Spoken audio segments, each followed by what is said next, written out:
Hi parents, ఈరోజు ఒక మంచి స్టోరీ చెప్పుకుందామా? పేరెంటింగ్లో స్టోరీ టెల్లింగ్ అనేది చాలా ఇంపార్టెంట్.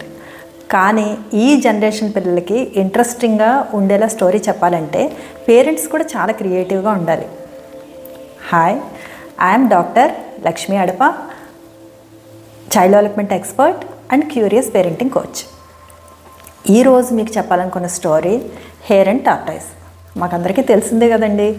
ఎందుకు మీరు కొత్తగా చెప్తున్నారని అనుకుంటున్నారా? పూర్తిగా చూడండి ఈ వీడియో. ఒక అడవిలో ఒక కుందేలు, తాబేలు ఉన్నాయి. మనకందరికీ తెలిసిందే, కుందేలు చాలా ఫాస్ట్గా పరిగెడుతుంది, తాబేలు స్లోగా ఉంటుంది. కాబట్టి కుందేలుకి చాలా ప్రౌడ్గా ఫీల్ అవుతుంది, నేను చాలా ఫాస్ట్గా పరిగెడతాను కదా అని. ఒకరోజు అది వచ్చి తాబేలుని ఛాలెంజ్ చేసిందనమాట. మన ఇద్దరం ఒక రేస్ పెట్టుకుందాం, ఎవరు గెలుస్తారో చూద్దామని చెప్పి.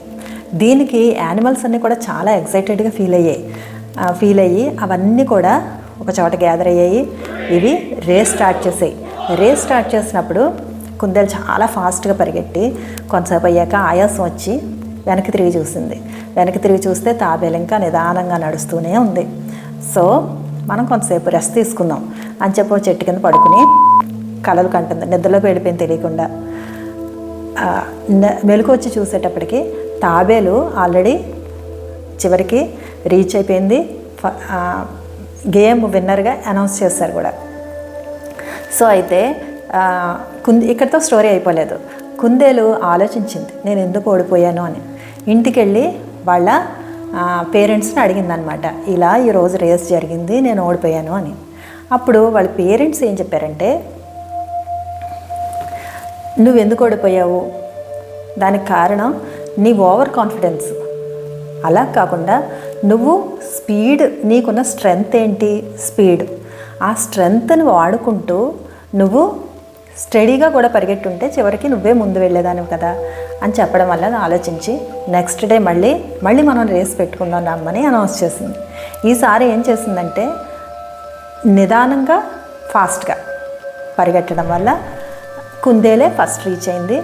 కుందేలు రేస్ విన్ అయింది. ఓకే, ఎక్కడితో కూడా స్టోరీ అయిపోలేదు.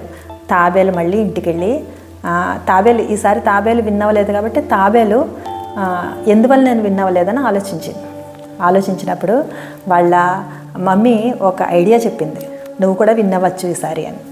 ఓకే, నెక్స్ట్ మళ్ళీ రేస్ పెట్టుకున్నాయి. మళ్ళీ రేస్ పెట్టుకున్నప్పుడు తాబేలు ఏం చేసిందంటే తెలివిగా తన స్ట్రాటజీ మార్చింది.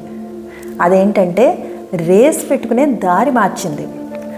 కొంచెం దూరం మాత్రమే ల్యాండ్ ఉంటుంది, మిగిలినంతా వాటర్ ఉంటుందన్నమాట. కాబట్టి పాపం కుందేలు ల్యాండ్ మీద ఫాస్ట్గా పరిగెట్టగలదు కానీ నీళ్ళల్లో ఈదడం రాదు కదా. కాబట్టి ఈసారి తాబేలు విన్ అయింది. తాబేలు కొంచెం దూరం నడిచిన తర్వాత నీళ్ళలో ఈదడం వల్ల ఫాస్ట్గా చివరికి వెళ్ళిపోవడం వల్ల తనే గేమ్ విన్ అయిందనమాట. అయితే తాబేలు కుందేలు నిజానికి ఫ్రెండ్స్, అవి ఎనిమీస్ కాదు కదా. కాబట్టి అవి రెండు కూర్చుని ఒకసారి ఆలోచించుకున్నాయి. ఫస్ట్ టైము తాబేలు ఎలా విన్ అయింది, సెకండ్ టైం కుందేలు ఎలా విన్ అయింది, థర్డ్ టైం మళ్ళీ తాబేలు ఎలా విన్ అయింది అని. ఈసారి అవి రెండు కలిసి ఒక కొత్త స్ట్రాటజీ ఆలోచించుకున్నాం. అవేంటంటే మన ఇద్దరం కలిసి విన్ అవుదాం అని. ఈసారి వాళ్ళు అడవిలో మళ్ళీ అనౌన్స్ చేశారు రేస్ ఉందని. అయితే ఏంటి వీళ్ళు రోజుకొక కొత్త రకంగా విన్ అవుతున్నారు చూద్దామని అన్నీ ఇంట్రెస్టింగ్గా అటెండ్ అయినప్పుడు అవి ఏం చేశాయంటే, కుందేలు ల్యాండ్ మీద పరిగెట్టినంతసేపు కుందేలు తాబేలుని తన వీపు మీద ఎక్కించుకుంది. వాటర్ వచ్చినప్పుడు తాబేలు కుందేలుని తన వీపు మీద ఎక్కించుకుంది. సో ఇవి రెండూ కలిపి విడివిడిగా రేస్ విన్ అయిన దానికంటే చాలా తక్కువ టైంలో వాళ్ళు చివరికి చేరుకోగలిగారు అనమాట. సో అడవంతా కూడా చాలా హ్యాపీగా ఫీల్ అయ్యారు.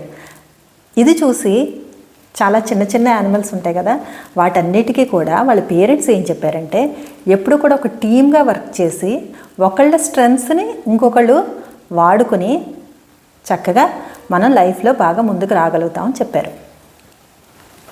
బాగుంది ఈ స్టోరీ.